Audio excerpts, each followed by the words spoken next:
Welcome back to Hashtag That. I'm Brittany Braun-Lieben. And I'm Brianna Trachtenberg. From Oscar nominations to TikTok, we're back with the latest entertainment news updates. All that and more from Hamden to Hollywood, we are your source for Quinnipiac's entertainment news.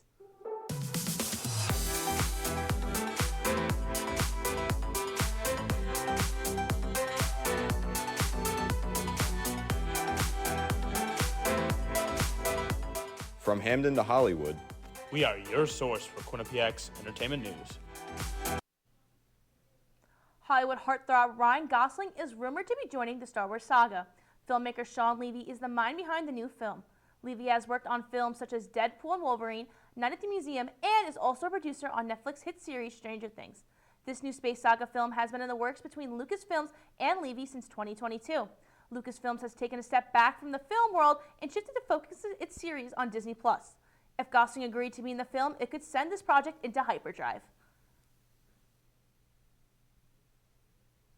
Blake Lively's legal team is asking for a hearing after accusing Justin Baldoni's attorney, Brian Freeman, for publicly making misleading and selective statements about Lively in her ongoing legal dispute with Baldoni. Lively's team filed a letter after Freeman released footage from the set of It Ends With Us that, quote, refutes Lively's characterization of Baldoni's behavior. In the letter, Lively's lawyers cite that they had previously filed 2 cease and desist letters against Baldoni and his team. Lively's legal team said, quote, since the Wayfarer parties and Mr. Freeman received the cease and desist letters, they have continued their harassing and retaliatory media campaign, with almost daily media statements or other releases to the press, end quote. They argue that Freeman's behavior will continue to hurt both Lively's sexual harassment case and Baldoni's defamation case by tainting the jury pool. Lively's team is seeking, quote, a protective order to govern further proceedings in the case, end quote.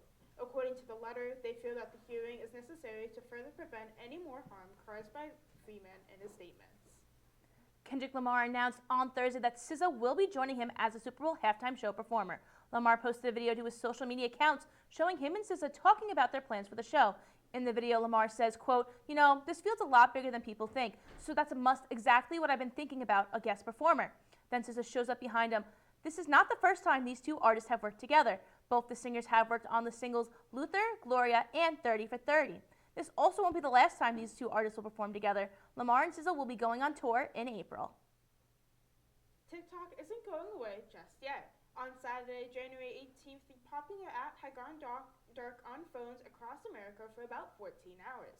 But it returned after President Donald Trump signed an executive order to delay the ban for 75 days. Following the ban, the future of TikTok has still remained in question.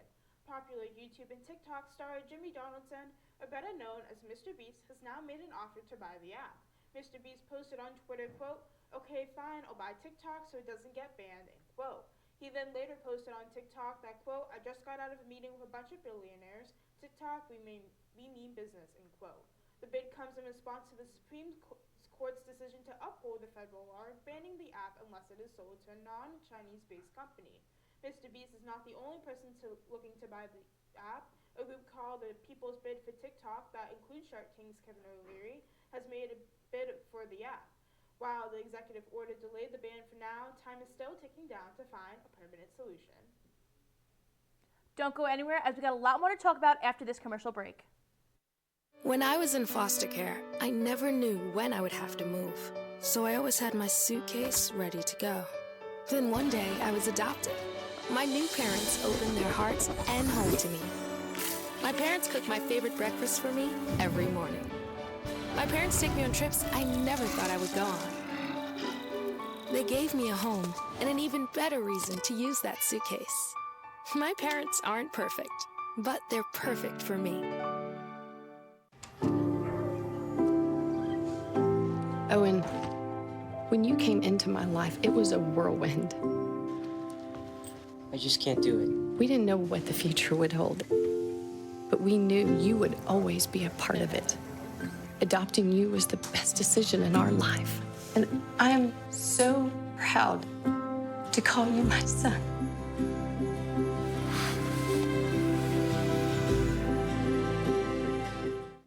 My name's Stacy, I'm 57, and I was adopted in 2020. One teen can come in and make you look at life in a whole different way. You know, he's my father, so I look up to him a lot. If I can be 10% of the man he is, I'll be a happy person for sure.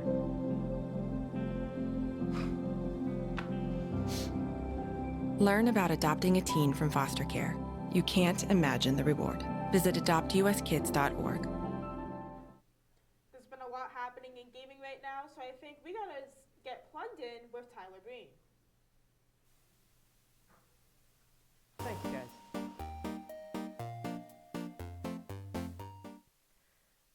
Thanks, guys. It's getting overwhelming with all that's going on in video games, so time to get into it. After many months of waiting, Nintendo has finally given us their first look at the Nintendo Switch 2. While we weren't given that much info, the new console seems to have some key features that were missing with its predecessor. There are now 2 USB ports on the console. The Joy-Cons now snap on as opposed to sliding them onto the console. The controllers also seem to function like a mouse. We were also given a brief look at a new Mario Kart game toward the end of the reveal. However, it doesn't seem like we'll hear anything until April. Speaking of Nintendo, the company is currently involved in an ongoing legal battle against Pocket Pair in their game Pal World. Nintendo claims that it is too similar to the Pokemon franchise, which they partially own. Both games are about catching creatures in a sphere and training them to fight. The battle's been going on since September, and it's still currently happening. Finally, Xbox has announced the games coming to the Game Pass subscription service this month. Games that have been added this month include Starbound, The Case of the Golden Idol, Chia, and Magical Delicacy. Day 1 launches include Eternal Strands and Orcs Must Die. That's it for this week's Plugged In. Back to you guys at the desk. Hashtag just took a month-and-a-half hiatus, and boy has a lot happened in that time. Here to sum it all up is Joe Flynn and Patrick Sabero.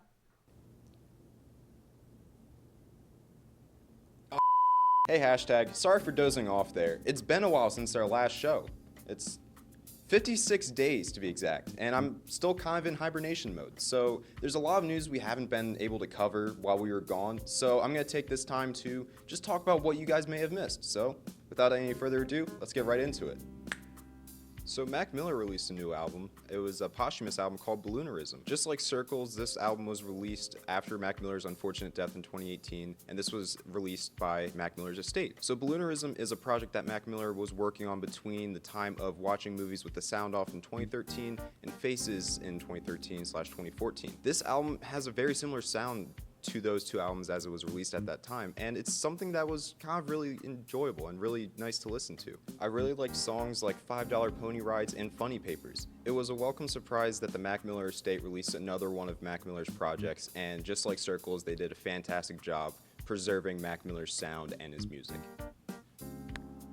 The hit show on Netflix Squid Game is back for another season. Releasing on December 26th in 2024, the new season of Squid Game is phenomenal. Just like the first season, Seong Jin-hung is back in the games, and with the twist actually. He is trying to tell everyone and warn everyone about what the games are really about. He tries to make sure that they don't die throughout the games and acts as just a guiding character. It's a really interesting season. I'm really happy that they were able to create something just as good as season 1. So I would highly recommend that you guys check it out.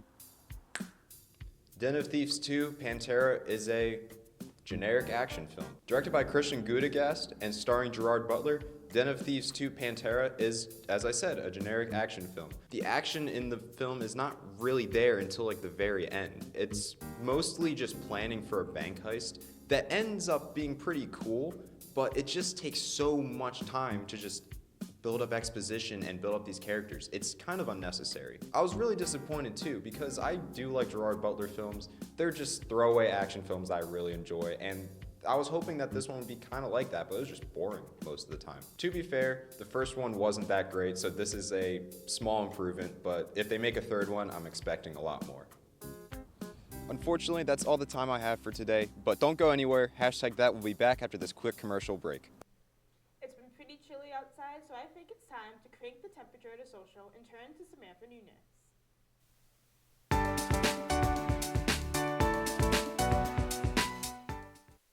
Thanks, guys. Social media won't stop popping off, so let's not waste any time. It was just last week when TikTok was banned for 14 hours until it was uplifted by President Donald Trump.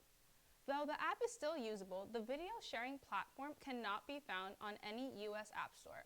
And while those who deleted the app might feel regret, Online and in-person marketplaces are now selling phones with the TikTok app installed. E-commerce companies like eBay have over 50,000 offerings, ranging from $500 to $25,000, according to the Rolling Stones. Even GameStop, primarily a video game store, started accepting phones with TikTok. As people hope for the platform's resurgence on app stores, it's best to say that having TikTok on your phone could be a blessing. Bluesky versus X. The battle of the social media apps comes after entrepreneur Elon Musk acquired X and changed the app's content and privacy settings. Bluesky was originally a side project of Twitter's co-founder Jack Dorsey in 2019. The platform saw the rise of followers during and after the 2024 presidential election. With over 25 million users, the platform allows you to like, comment, and reshare content, similar to X. In an interview with CNBC, Bluesky CEO Jay Graber said, quote, "We don't control what you see on Bluesky. There's no single algorithm showing you things. You can browse a marketplace of algorithms built by other people. You can build your own algorithm if you just want to see cats or just art. You can do that," end quote. The platform's growth has made Bluesky focus on improving in a changing social media market. Lastly, Meta CEO Mark Zuckerberg announced that the company will spend between $60 million to $65 million in artificial intelligence. Zuckerberg wrote on Facebook saying, quote, "This is a massive effort, and over the coming years, it will drive our core products and business, unlock historic innovation, and extend American technology leadership," end quote. The company has used AI before and researched its usings to improve. The funding will go to projects like building a data center that will cover most of Manhattan to power its AI offerings. Zuckerberg hopes to keep investing in tech projects that not only benefit the company, but society. That's it for this week's Social Temperature. We'll be back after this commercial break.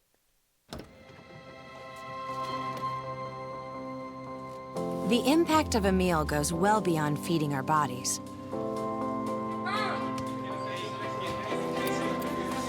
Because when people are fed, futures are nourished. Everyone deserves to live a full life. And with your help, together we can end hunger. Join the movement at feedingamerica.org/actnow.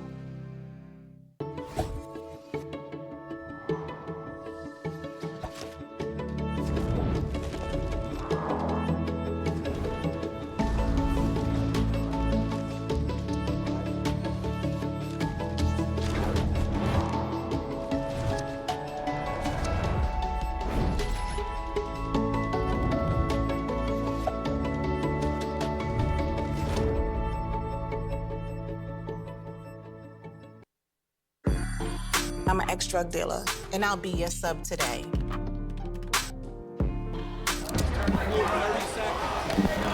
Two milligrams of fentanyl can be lethal. A lethal dose is in here.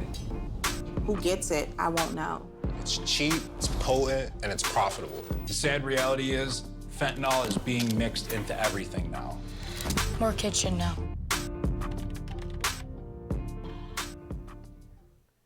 2024 has been quite a year for music. To kick off 2025, Josh Cook will be taking a look back on this year with his hot takes. Hey, hashtag, it's your music view reporter, Josh Cook, and today I'm about to talk about the albums that we should bring into 2025. Now, these are underrated albums from last year that I feel like flew under the radar and wasn't talked about enough, so let's get into it. The first album I'm going to talk about today is I'll Always Come Find You by Blast. This album was a shock to me, honestly, because I slept on it a little bit. Blast is one of my favorite artists. He was on XXL in, I think, 2022. He's always been my favorite artist, even before that. He makes like a lot of rap and R&B music.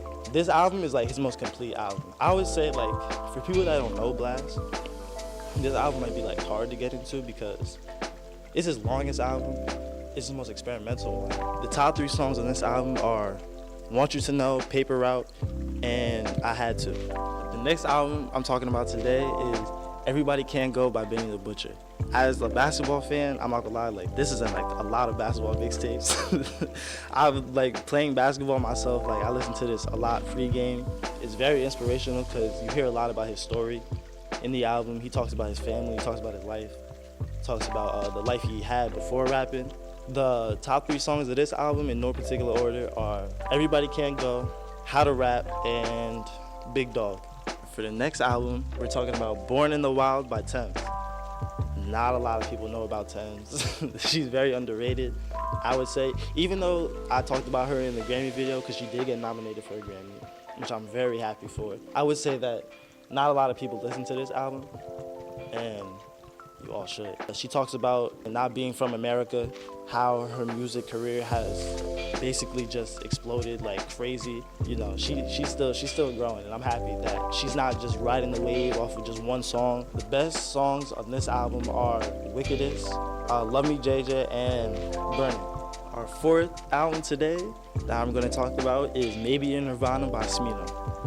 This is Smino's shortest album. It's very contained.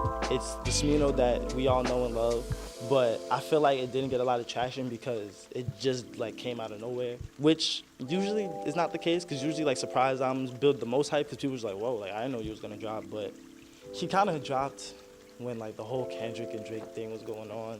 Kendrick was dropping the album, Tyler, the Creator, was dropping the album, so his kind of just got overlooked. The best songs on this album are Maybe in Nirvana, Dear Friend, and Ready, Set, Goku.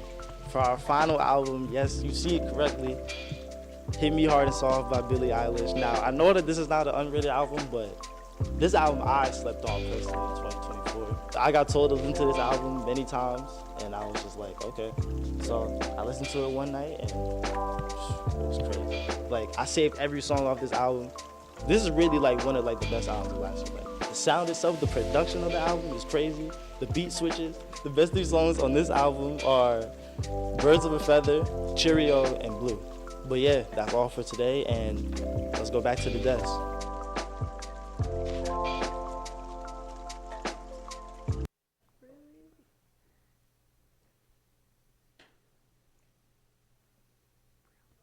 This is gonna be a big year.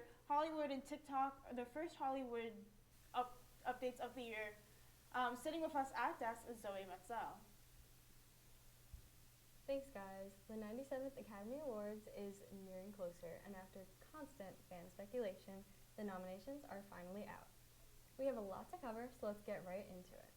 Starting off, Amelia Perez came out on top with a whopping 13 nominations, including Best Lead Actress for Carla Sofia Gascon, who made Oscar history as the first openly trans woman to earn a nomination. The Brutalist, starring Adrian Brody, took home 10 nominations, clocking in at 3 hours and 35 minutes long. Despite its extensive length, as viewers make their predictions for the winners, The Brutalist seems to be the one to beat for many of these awards. Coralie Farjah's The Substance, taking home 5 nominations, left audiences absolutely astounded with its shockingly gory portrayals and incredibly effective messaging. Demi Moore made the career comeback of the century with her nomination for Best Actress for the film. However, Margaret Qualley, who plays a de-aged version of Moore, was snubbed for her role in this smash hit of a movie. Denzel Washington, Nicole Kidman, and Daniel Craig were also snubbed for their acting roles, as well as Denis Villeneuve and John M. Chu for the directing of Dune Part 2 and Wicked. However, the long-awaited adaptation of the sensational Broadway show racked up 10 nominations, including Best Picture, Production Design, Editing, Sound, Original Score, and even a nod for both Cynthia Erivo and Ariana Grande, who brought the well-loved roles of Elfie and Glinda to life. A Real Pain received critical acclaim left and right, as well as Nosferatu. However, for Best Picture, Honora, Conclave, and A Complete Unknown, the Bob Dylan biopic, ended up being among the lists that made the cut. Nickel Boys and I'm Still Here also received nods for Best Picture. Meanwhile, No Other Land, the film about the Palestinian genocide, was nominated for Best Documentary, despite all of the U.S. distributors that deprived this crucial piece of its spotlight in the efforts of silencing the film's important historical message of empowerment through adversity. When it comes to filmmaking, ever since the Academy has been around, receiving an Oscar nomination is just about the best you could ever want for your movie, only apart from a win. But does that affect the average moviegoer? Brittany and Brianna, do you think hearing a film is Oscar nominated makes you want to see it more? I mean, I think for me, it kind of does. I don't get to go out and watch a lot of movies all the time, but when I hear that something is Oscar nominated, it makes me want to go out and watch the movie. It definitely adds some value to that experience. It makes it seem like it's going to be a much better movie than maybe one that wasn't. See, Brianna, I'm kind of the opposite. You know, yes, being Oscar nominated is very important in the movie industry, and it's obviously a big deal. But for me, when I go to the movie theater, I just want to see a movie with people I like acting in it and like a fun storyline. Like one of my favorite movies I saw over break was Moana 2. See, Moana 2 was a good movie. Should have been nominated for an Oscar. But it wasn't. But I still wanted to go see it. I agree. It's a great movie. Yeah, I definitely agree with you guys. I think that the really, big question here is what movie are we talking about? I think it really depends on the film. So, personally, for me, I think when it comes to movies like Honora, A Real Pain, these are films I've heard such great things about, and I'm like, wow, when I first heard of them, I'm like, I really want to see that. But finding out after the fact that, oh, wow, this got a nomination, oh, yeah, I actually did want to see that. The difference is maybe now I actually will go and watch it. But for certain things like Challengers, which had a crazy, huge fan following, even before it came out, it has some things that, just people, no matter what, were going to go see it. And they were going to love it either way. And I think that that's important to take into account, too, because some movies just have a big fan base, stuff like that. And it does definitely make a difference. But for something like A Complete Unknown, the Bob Dylan movie, which actually I was not expecting, but was actually incredible. I agree. It was really good. Right? It was Did you really guys good. see It was it? one of my favorite movies to see over break, yeah. Yeah, I mean, I was just like taken aback by it. I mean, I think, Bob Dylan has such like a big presence in the music industry that it's like some big shoes to fill. But I think that Timothée Chalamet and Monica Barbaro and Elle Fanning all just did such an incredible job. And honestly, you guys know it would be completely impossible for me to come up here talking about movie of the year without talking, of course, about Wicked. I agree. Because, man, I just absolutely love it. It was such a good movie, and I was a fan of the Broadway musical first, and seeing it come to life in theaters was such a magical experience. I mean, all of the songs, like, I was like ready to get up and sing along with them. It was an awesome. Me too. And it was so Have you well been to the done. sing-alongs? You have to go. If not, it's incredible. That's what I'll do this week. Yes. My favorite thing was during when Wicked came out on TikTok was like people were like, do not sing during the movie. This is for me to watch first, then we can sing along after.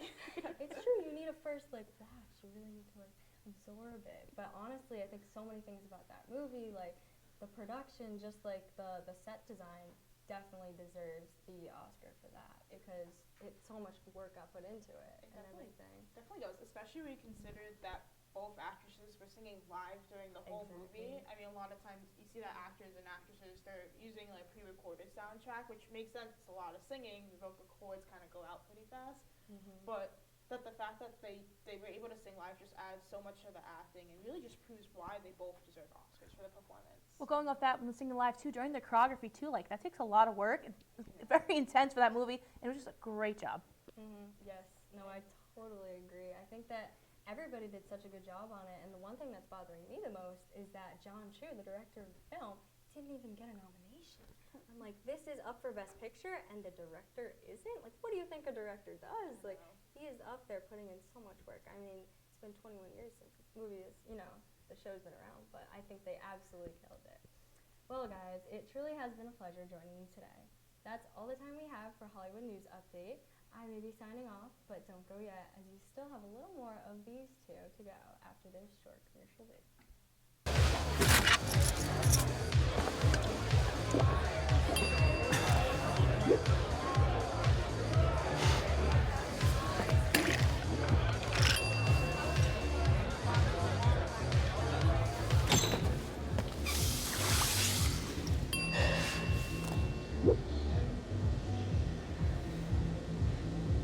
If you need to do something to feel okay to drive, you're not okay to drive. Don't drive buzzed. Have you ever helped a fellow veteran? Yes. I do my best reaching out to my brothers and sisters in arms. Have you ever asked for help yourself? Most of us, we're not gonna admit that we need to help. You don't have someone to kind of help you guide those thoughts. It can be really bad. It's just a beautiful space when someone can trust you and say, listen, I need help.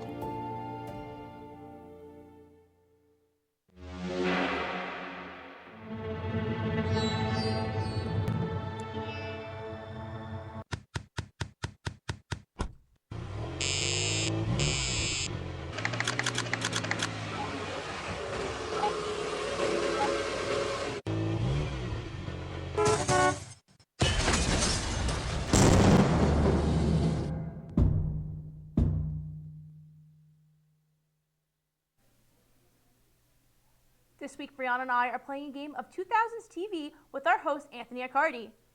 What's up, guys? I'm so happy to be here. And if there's one thing I love, it's 2000s TV. I mean, it might be the best thing ever created. And I hope you guys know your TV, so let's get this show on the road. Question 1. In the show Gossip Girl, what is the name of the high school the girls attend?